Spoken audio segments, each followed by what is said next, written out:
didn't make up any of the stuff I'm fixing to talk about. I'm going to talk about a book written by Deborah Dixon. And she's one of the most brilliant women that I've ever met. She made me feel like an aunt. And she was a successful romance writer, and romance is the best-selling genre on the market by far. And she started her own publishing house that she still runs, Bell Books, B-E-L-L-E, Bell Books and Bell Bridge Books. And she wrote this book. Here's the title, GMC, Goal, Motivation, and Conflict.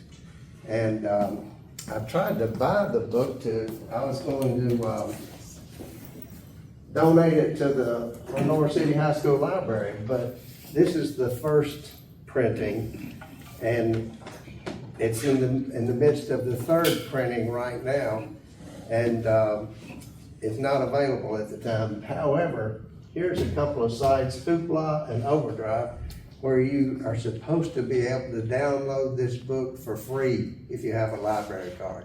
It goes through a library. I don't know exactly how it works. Look it up, Hoopla and Overdrive, and if you're gonna write fiction, I encourage you to read this book. You'll get something good out of it. And the cover is different than this. As I said, this is the first edition. Anyway, moving right along. It's pretty well accepted that there's two kinds of fiction writers, outliners and pantsers.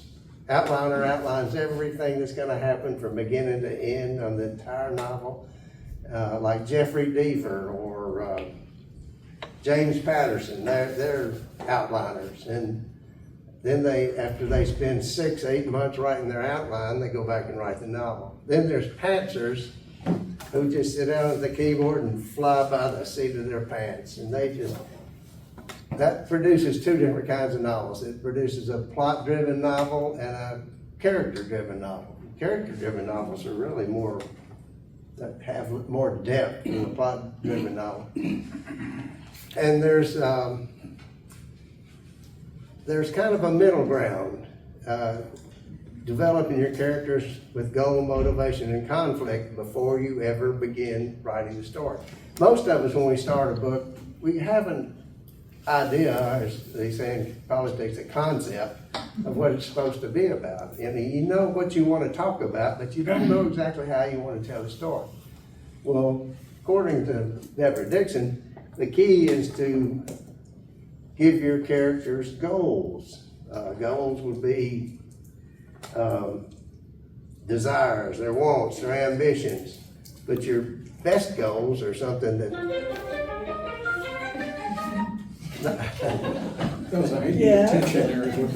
best goals are not something that your characters already have. It's something that they don't have and they want really badly. For example, if you're writing about a millionaire who wants to become a billionaire, boring. You want to give your character some goals, something that they just have to have it, and they have to have it now. And then you have to have motivation. Why? Why do they want it? And you've got to put impediments in their way into achieving their goal, the conflict. So if you give every character, your main character has the most depth in their goal, motivation, and conflict. Something they really want, gotta have it now, but something's in the way from getting it. If you give character after character a goal, a motivation, and conflict, those goals can crash like meteors into each other, and all of a sudden you've got plot. So let's, for example, consider The Wizard of Oz.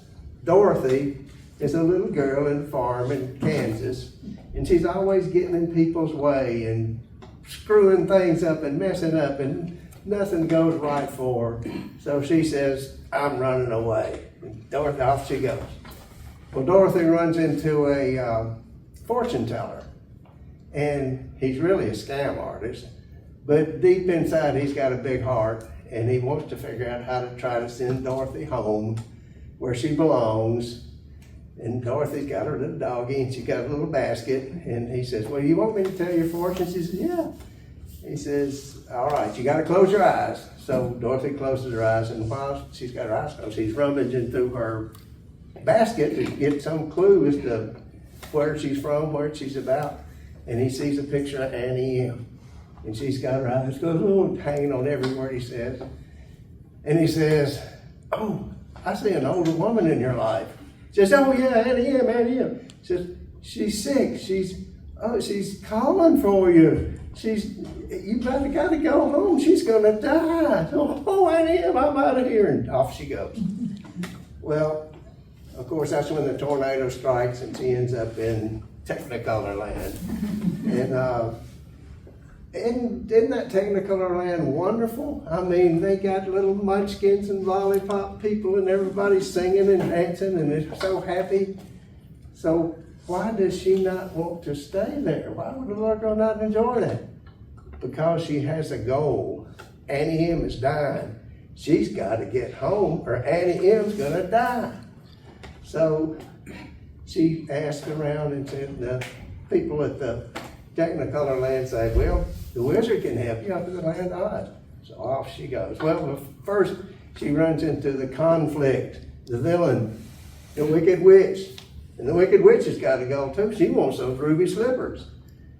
And she tries to get them. Oh, this thing's supposed to be held delicately. She can't get them. So she's got to go. She's got motivation because she wants to be the most powerful witch in the land. And she's got conflict. She can't just grab them. She's got to handle it delicately. So right there you have two goals banging at each other, and you've got plot. So Dorothy goes off to the Yellow Brick Road.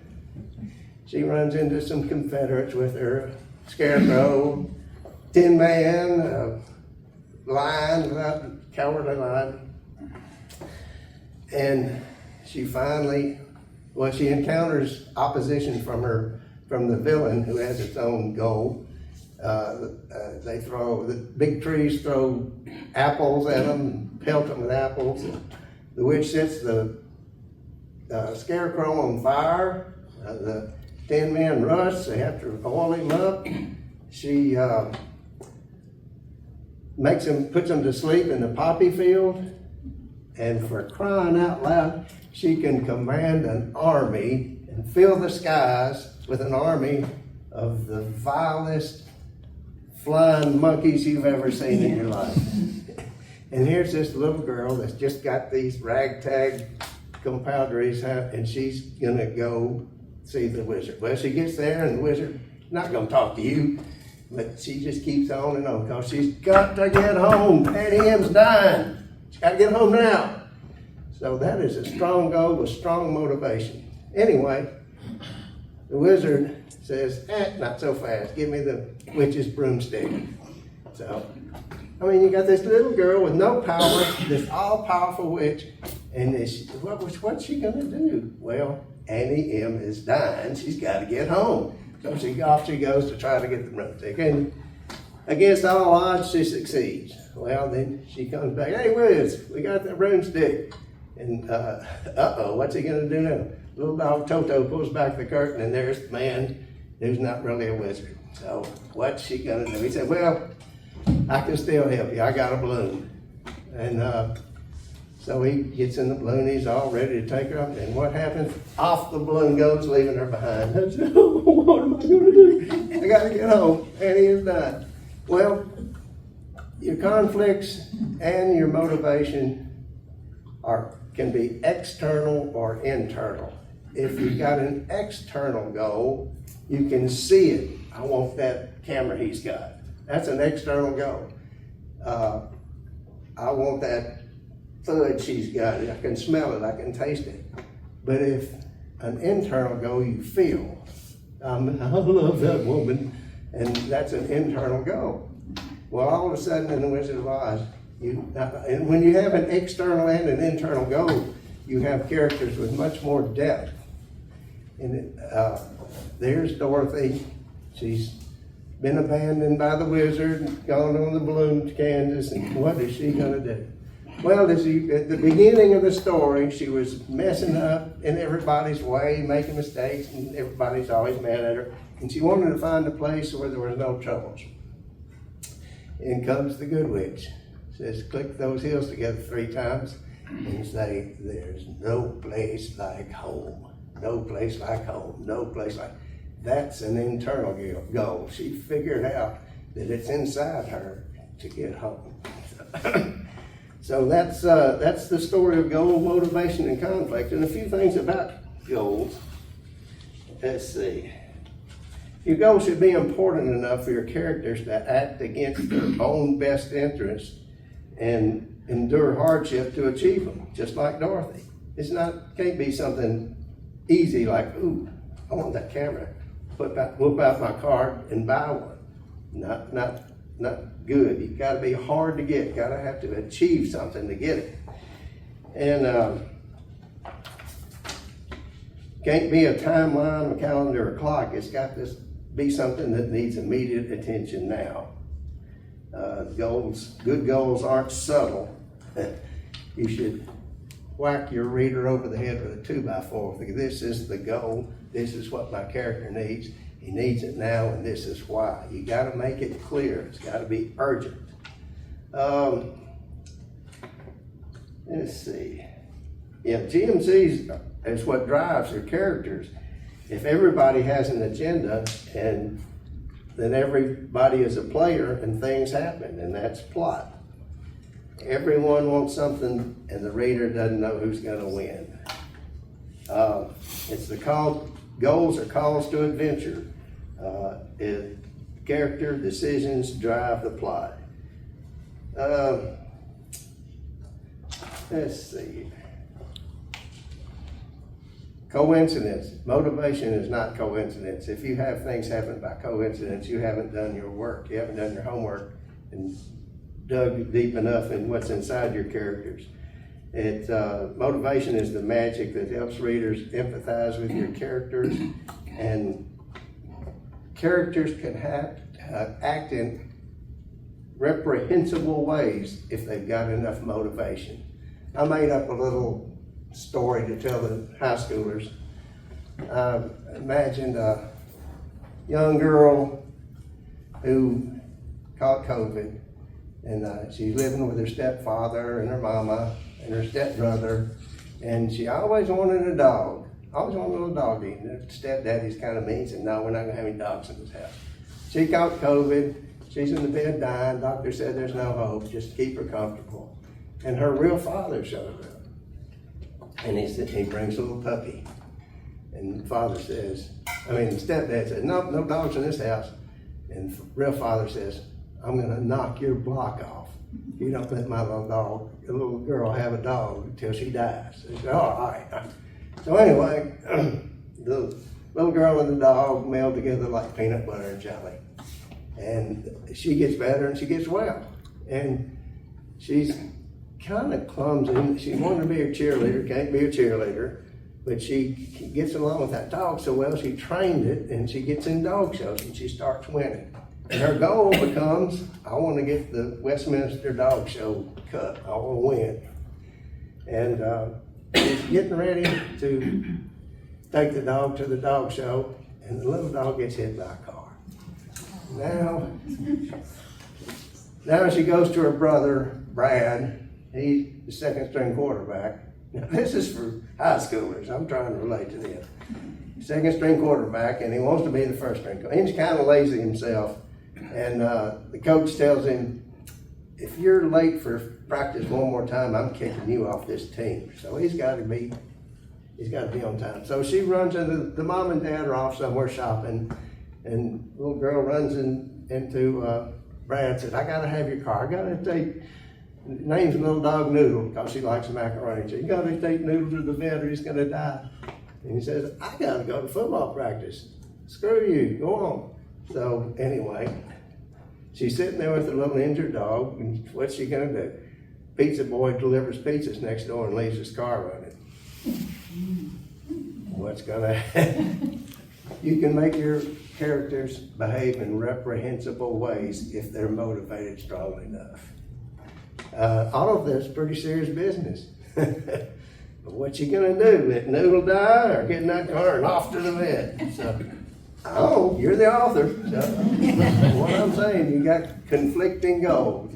But motivate your characters. Give them reason. They got to do something. Oh, you can't either. Oh, yes, I can. That's what gets readers into your story. Mickey Spillane said, you need to grab your reader by the neck and pull them into your story and never let them out. And this is one way to do that. Anyway,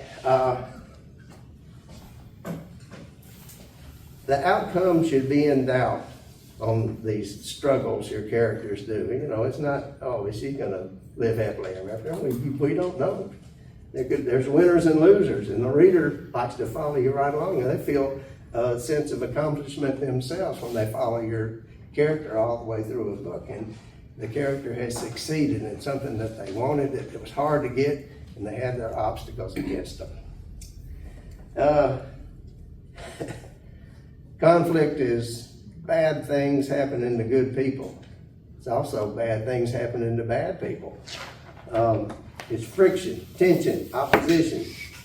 Dwight Swain, you may be familiar with him. He wrote a lot of how-to books on writing. And he boiled conflict down to two dogs, one bone.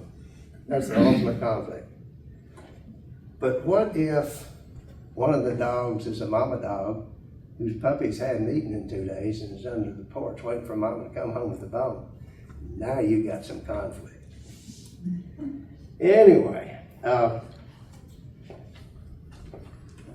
your conflict, you can't booger it up, crowd it up too much. Think of the Pauline Perrell's black and white flicks from the 20s, where the beautiful woman gets tied up with ropes and they lay her on a railroad track and down comes a locomotive. What's going to happen? Well, what if we had another locomotive coming from another direction and he puts a stick of dynamite down there? That's too crowded. That's too much. Don't overload your conflict. Make it clear and focused. One, maybe two bad things are going to happen if the goal isn't successful. Also, things like Pauline on the tracks with the train barreling down it, readers love it. You drag them by the neck and keep them in there.